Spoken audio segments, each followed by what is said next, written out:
Block स्तरीय जातीय पंचायती राज दिवस पालित कणिया ब्लॉक कॉलोनी परिसर में ब्लॉक स्तरीय जातीय पंचायती राज दिवस पालित हो जाइछि।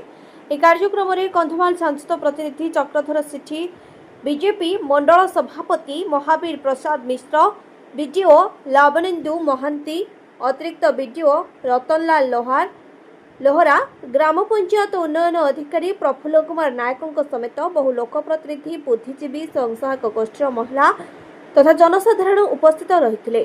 एलईडी माध्यम राज्यस्तरीय कार्यक्रम देखुले उपस्थित जनसाधारण। बलांगीर ठारे यह कार्यक्रम शुभारंभ करथिले मुख्यमंत्री मोहन चरण माझी।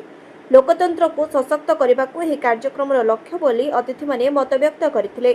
कणिया ब्लॉक विभिन्न पंचायतर 37 जन योग्य हिताधिकारी को अंत्योदय योजन गृह निर्माण पर कार्यादेश बंटन करा।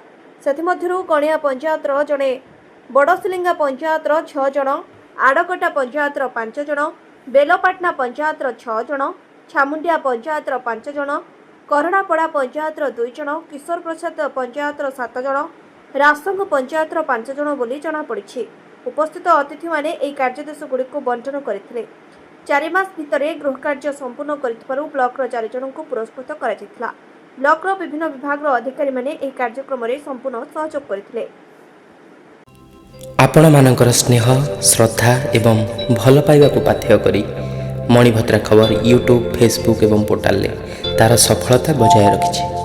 एहाको आहुरी लोकप्रिय करने को ई पेपर रो शुभारंभ मध्य करा जायछि। आमको यही भली प्रेरणा एवं सहयोग जोगाइबा सहित लाइक, शेयर एवं सब्सक्राइब करंतु। मणिभद्रा खबर संपर्क जनतार।